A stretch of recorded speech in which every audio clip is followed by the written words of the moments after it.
দেশে গেলাম না, দয়াল আল্লাহ দয়া করে নবীজির দেশে ডাকো না।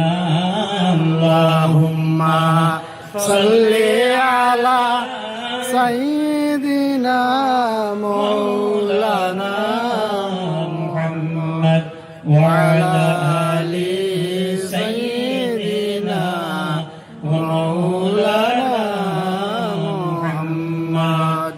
উপস্থিত সম্মানিত আজকের গোবিন্দপুর সাহেব রহমতুল্লাহি তাআলা আলাইহির আরুস মাহফিলের সম্মানিত সভাপতি সাহেব কিবলা ও আমার উস্তাদ সমতুল্য উলামা হযরত এবং মুরব্বী বাবারা, নওজোয়ান ভাইয়েরা, এই গোবিন্দপুর এলাকাবাসী মা ও বোনেরা, সকলের খেদমত জানাই আসসালামু আলাইকুম ওয়া রাহমাতুল্লাহি ওয়া বারাকাতুহু। আমি আমার বাগপুরি মোনাজ সাহেব কিবলা এখানে উপস্থিত শিলচর আলিয়া মাদ্রাসার মুহাদ্দিস সাহেব কানে বসে রাখিয়া আমি ওয়াজ করা উচিত মনে করি আর না। আমিও একটু টায়ার্ড হয়ে গেছি। আমি মণিপুর থেকে আইয়া ওই শরীর করিয়া যাই, আমার বাড়িদারর আমার সাহেব এখানে হমাইয়া যায়। তো 2-4 মিনিট সময় আছে আমার এত, আমি আপনারা সামনে জাস্ট কোরআন শরীফ থেকে আয়াত করিম আর তার তর্জমা করিয়া আপনারা এত বুঝিয়ে দিয়ে আমি শেষ করে দিব। তার আগে কইতাম স্যার, আমরা অনেকে দুরূদ শরীফ পড়িছি, আলহামদুলিল্লাহ হোক আলহামদুলিল্লাহ আলহামদুলিল্লাহ। দুরূদ শরীফ বেশি করে পড়িবা। মায়ার নবীজির হাদিস শরীফ একজন ফেরেশতারে আল্লাহ পাক রব্বুল আলামিনে আপনার ওলা খানোর পাওয়ার দিয়ে রাখছেন, সোনার পাওয়ার দিয়ে রাখছেন, যে পৃথিবীর যে কোনো প্রান্ত থেকে যদি আল্লাহর কোনো বন্দায় মায়ার নবীজির কোনো উম্মত দুরূদ শরীফ পড়িলেন, তাহলে ওই ফেরেশতায় আপনার শুনিয়া সাথে সাথে মায়ার নবীজির ফরমায়, ইয়া রাসূলুল্লাহ ইয়া হাবিবাল্লাহ, আপনার দুনিয়ার যে কোনো জায়গা থেকে যদি আমরা দুরূদ শরীফ পড়ি, ওই ফেরেশতায় মায়ার নবীজি আপনার সাথে সাথে আপনার ফরমায়, অমুকর নাতি অমুকর ছেলে আপনার উপরে দুরূদ শরীফ পড়িছেন, সুবহানাল্লাহ। দুরূদ শরীফ পড়িবা। মন্ত্রী মিনিস্টার তথা কোনো আলিম সাহেব বাড়ি, পীর সাহেবের বাড়ি যদি আমার আপনার আড়ালে আলোচনা হয় আর পরে যদি ওটা আমরা শুনি যে আমার আপনার আলোচনা হয়েছে আজকে সৈয়দ সাহেব ভাই, আমরা বাড়ি শুনতে এটা পরে একজন মানুষের মুখ আপনার আরাম লাগে না, খুশি লাগে না যে আমরা আমার কথাটা আজকে সৈয়দ ভাই আলোচনা হয়েছে, পালা শুনতে আরাম লাগে। যদি দুনিয়ার জমিনে কোনো বড় মানুষের বাড়ি আমার আপনার আলোচনা হইলে ওটা শুনলে আমরা পরে ভালো লাগে, তাহলে আমরা এখানে যদি দুরূদ শরীফ পড়ি, ফেরেশতায় আর মায়ার নবীজি আপনার ব্যাপারে আপনার কথোপকথন করেন, এর চাইতে আর বড় নসিবওয়ালা একজন মুমিনের চাই কাছে কোন জিনিস হইতে পারে না। কোন সুবহানাল্লাহ। আমরা দুরূদ শরীফ পড়লে হনো আলোচনা হয়, তাহলে আমরা নসিবওয়ালা মানি। তো কুরআন শরীফের আয়াতের মূল্য বেশি সময় নিতাম না। কুরআন শরীফের আয়াত প্রত্যেক উলামায়ে কেরাম আয়াত দিয়ে ওয়াজ করেন, আমিও আপনার সামনে একটু কইতাম স্যার। আলা ইন্না আউলিয়া আল্লাহি লা খাউফুন আলাইহিম ওয়া লা হুম ইয়াহজানুন আল্লাযীনা আমানু ওয়া কানু ইয়াত্তাকুন লাহুমুল বুশরা ফিল হায়াতিদ দুনিয়া ওয়া ফিল আখিরাহ লা তাবদীলা লিকালিমাতিল্লাহ যালিকা হুয়াল ফাওজুল আযীম। হুঁশিয়ার থাকো, সাবধান থাকো। এই কথা আপনারা বাংলাইয়া 2-4 মিনিটে শেষ করে দিব ইনশাআল্লাহ। কারণ এটা হলো গিয়া বর্তমান সোশিয়াল যুগ, মিডিয়ার যুগ।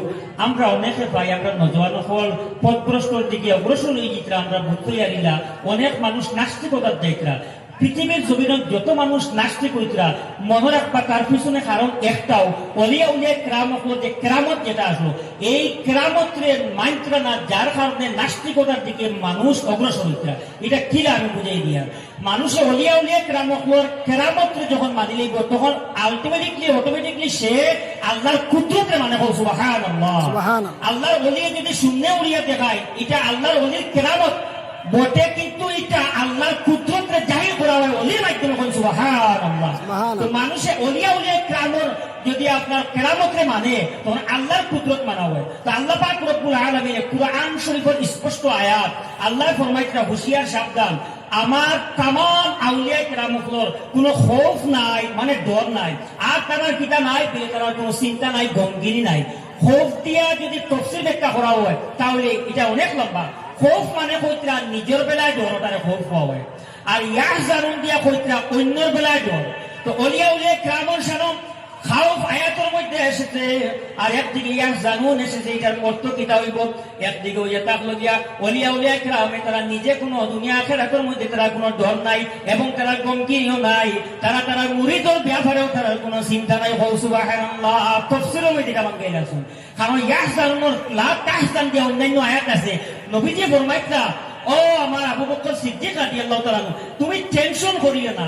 এর মতলব অন্যের বেলায় টেনশন হয় আর নিজের বেলায় ডর হয়। তো ওলিয়া উলিয়া কেরামের সাথে ডরটা আল্লাহ ফরমাইছেন, আমার ওলিয়া উলিয়া কেরাম ডর নাই, টেনশন নেই। হালাকে এই কথার অর্থ ওটা আমরা বুঝিয়ে নিতাম, নিজের বেলা ওলিয়া উলিয়া কেরামের দুনিয়া আখিরাতে কোনো ডর নাই, আর তারা মুরিদ করে বিয়ার হকদারি মুরিদ হয়ে গেলে তারা কোনো চিন্তা নাই। সুবহানাল্লাহ।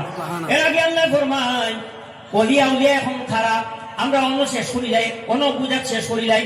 ওলিয়া উলিয়া কিরাম হইয়া তাহলে গিয়া ও এরা কুরআন শরীফে আয়াতুল তাফসীর আয়াত দিয়া হই যায় আপনার কেন আলটিমেটলি বুঝা যায়। আল্লাযীনা আমানু, ওলিয়া উলিয়া কিরাম হল ঈমান ওয়ালা উপলব্ধি গিয়া ওই খারাপ থেকে ঈমান ওয়ালা উপলব্ধি গিয়া ওলিয়া উলিয়া কিরাম হল নবীজির লগে প্রেম প্রীতি ভালোবাসা মহব্বত রাখনে ওয়ালা থেকে ওলিয়া উলিয়া কিরাম হলেন। ওলিয়া উলিয়া কিরাম হল কখনো আপনার নবী আম্বিয়া কিরাম হল লগে দুশমনিয়া করিয়া ওয়া যায় না। বেঙ্গে মহব্বত দেখাইয়া ইব্রাহিম খলিলুল্লাহ আলাইহিস সালামের লগে সাততলা বিল্ডিং ও বেটিতে হুইয়া ফেলাইতে পারেন না, কারণ কিটা আল্লাহ সম্মান দিলেইছেন নবী ইব্রাহিম আলাইহিস সালাম রে আপনার অগ্নিকুণ্ডের মধ্যে তার শরীরের পিজা দিয়া দিবানির চেষ্টা করবে, আল্লাহর কাছে পছন্দ হয়ে গেছে। আর গিরগট কিংবা তো লৌসিছি মতান্তর কই মোতাবিক এখনো মানুষ দেখলে আপনার লাল হয়ে যায়, কারণ হে দুশ্মনী করতে বুঝবাইছেন নি। তো আমার বাবারা ভাইরা, আল্লাযীনা আমানু, যারা ঈমান আনছেন, ওয়া কানু ইয়াত্তাকুন, ঈমান আনার সাথে সাথে তারা আল্লাহরে ডরাইছেন। ওলিয়া উলিয়া কিরামের সংজ্ঞা বুঝলাম, যারা ঈমান ওয়ালা এবং আল্লাহরে ডরাইছেন। আল্লাহরে ডরাইতে এখন কিরা বলে, আল্লাহরে ডরাইতে তারা 5 ওয়াক্ত নামাজি আসলা, মিছা মাত্রা আসলা না, সুদ ঘুষালা আসলা না, জুয়াকুর আসলা না, মধুরি আসলা না, সকল ভুরি করনেওয়ালা আসলা না, সারা বালাই যত জীবন আছে আর গুনার থেকে তারা পাক আসলা। মাসুম যদিও নাই কিতাবে আকাইদি ব্যাপারে, তবে আল্লাহ পাক রব্বুল আলামিনের রেজামন্দি খুশল দিয়ে আসিল করার লাগে তারা সব সময় বালাইটা বলছেন, গুনার থেকে বাঁচিয়া রইছেন। ও আল্লাহ ফরমায়, ও আমার নেক বান্দা হল, তোমরা আমারে খুশি করার লাগে জীবন অতিবাহিত করছো, শুনিয়া নেও তোমরা লাগে কিতাব খুশখবরি। ও আল্লাহ পাক রব্বুল আলামিনের কুরআন শরীফের মধ্যে ফরমাইতরা, লাহুমুল বুশরা ফিল হায়াতিদ দুনিয়া ওয়াল আখিরাহ। এইগুলো মানুষ যারা ওলিয়া উলিয়া কিরাম ওই দিবা নেক আমল করি লইবা, তারা যারা ঈমান আনবা, নেক আমল করবা, আল্লাহরে ডরাইবা, ভয় করবা, যারা আপনার নেক আমল করবা, তারা লাগি দুনিয়া এবং আখিরাতের মধ্যে খুশখবরি দিয়া মতলব দুনিয়ার মধ্যে ইজ্জত দিয়ে আখিরাতের মধ্যে তারা জান্নাতি হইবা। সুবহানাল্লাহ। আগে আল্লাহ ফরমায়, লা তাবদীলা লিকালিমাতিল্লাহ, আর আল্লাহ যেটা ওয়াদা দিলেন, যেটা ফরমাইলেন, এটার মধ্যে কখনো আপনার রদ বদল হয় না। আল্লাহ যেটা কইন ওটা হয়ে যাও, তা কও সুবহানাল্লাহ। আল্লাহ কইতা কিতা রাখে, যালিকা হুয়াল ফাউজুল আযীম, আর এটা হইয়া থাকলো কিতা দিলে সবচাইতে আপনার বড় কামিয়াবি, সবচাইতে বড় কামিয়াবি, ওইটাই সবচেয়ে বড় কামিয়াবি। আর একটা আয়াত আপনার সূরা মরিয়মের 96 নম্বর আয়াত কইতা, যারা গোবিন্দপুরি সাহেবের রোজাত আইছো, তোরা শুনিয়া নেও না আল্লাহর বাণীটা, আপনারা নিজে বাড়ির থেকে বাড়িয়ে আইছো না, তারার লগে মায়া দেখাইছো, আপনি নিজের থেকে নাই। আমি এখানে কুরআন শরীফকে দলীয় রেফারেন্স দিয়া বলে দিয়া, আল্লাহ কুরআন শরীফের সূরা মরিয়মের 96 নম্বর আয়াতের মধ্যে ফরমাইতা, ইন্নাল্লাযীনা আমানু ওয়া আমিলুস সালিহাত وعملوا الصالحات سيجعل لهم الرحمن ودا। আল্লাহ ফরমান, যারা ঈমান আনবা আর নেক আমল করবা, আন গরীবটার লাগি আল্লাহ পাক রব্বুল আলামিনে কিতাব করিলাইবা, মানুষের দিলের মধ্যে আপনার 18,000 মখলুকাতের মধ্যে আপনার মহব্বত আল্লাহ জ্বালিয়া দিলাইবা। তো গোবিন্দপুরী সাহেব ঈমান ওয়ালা আসলা, আমল ওয়ালা আসলা, হক বন্দা আসলা, নেক বন্দা আসলা, তাই বলিয়া তাই ওলি হইছেন। আর ওলিয়া উলিয়া কিরামর লগে যারা মহব্বত করবা, তারা নিজের থেকে মহব্বত করতা না, আল্লাহ ও এরা দিল দিয়ে পছন্দ করিয়া লন, চুনিয়া লন। যারা আপনার আল্লাহ পছন্দ যারা করেন, ওলিয়া উলিয়া কিরাম করে মায়া করার লাগি, তারাও মায়া করিয়া দেখেন। অন্যতায় আল্লাহর মায়া ব্যতীত ওলিয়া উলিয়া কিরামর লগে যে কোনো কেউ আপনার মায়া দেখাইতে পারতো না। ও যারা ওলিয়া উলিয়া কিরামর লগে দুশ্মনী করেন, হিংসা বিদ্বেষ হন, এই কুরআন শরীফে ফরমান, যারা ওলিয়া উলিয়া কিরামর লোকে দুশ্মনী করেন তারা আপনার ভালোভাবে জানিয়া কোরআন শরীফ আপনার উল্টা করিলা, কারণ কোরআন শরীফ আল্লাহ ফরমাইতরা যারা দিলের মধ্যে ওলিয়া উলিয়া ইকরামর মহব্বত রাখবো এরা দিল দিয়ে পছন্দ করি আল্লাহ লইছেন তার মেঘ বন্ধা করে মায়া করার লাগেন সুবহানাল্লাহ। ওয়া বাবার ভাই আমি আগে লম্বা করিয়েন না, ওখানেও শেষ করিয়ে নিয়ে আমার লাগেন দোয়া করবা, আমিও আপনার লাগে দোয়া করবো। ওয়া আখিরুহুম দাওয়ানা আলহামদুলিল্লাহি রাব্বিল আলামিন। আসসালামু আলাইকুম ওয়া রাহমাতুল্লাহি ওয়া বারাকাতুহু। হলো হামিদা। কোনটা হামিদা? এই মহল্লায় গ্রামে কি আর কোনো মেয়ে লোক নাই? অনেক তো আছে, ফাতেমা আছে, জোহরা আছে, কুলসুম আছে, আয়েশা আছে, বিভিন্ন আছে। ইমাম সাহেব শুনে প্রত্যেক দিন যখন আমি যাই দেখি তাহলে হামিদার জন্য দোয়া করে। ব্যাপারটা কি? হামিদা নামের মহিলাটা কি একটু ভালো? ইমাম সাহেব দোয়া করেন। সিদ্ধান্ত নিল আমার বাড়ির কিনারায় তারা যেন মুসলমান ভদ্রলোক আছে যে নামাজ পড়ে। কে করে? নামাজ পড়ে। গিয়েছে এর কাছে, গিয়ে জিজ্ঞাসা করলো, ভাই একটা জিনিস বুঝতে পারি না, তোমাদের মসজিদের ইমাম সাহেব প্রতিদিন যখন নামাজ পড়ায় শুধু একটা মেয়ের জন্য দোয়া করে, যে মেয়েটার নাম হলো হামিদা। আমি অনেক সময় দাঁড়াইয়া দেখি ইমাম সাহেব শুধু বলে সামি আল্লাহু লিমান হামিদা। ব্যাপারটা কি? ওই নামাজ দিয়ে তখন বললো, ঠিক তো, তুমি তো বলছো, আমি ওটা দেখি ইমাম সাহেব প্রতিদিন আর কারোর জন্য দোয়া করে না, শুধু একটা মেয়ের জন্য দোয়া করে, সেটা হলো সামি আল্লাহু লিমান হামিদা। ঠিক আছে, আজকে আমিও যাবো, গিয়ে ইমামকে জিজ্ঞাসা করবো।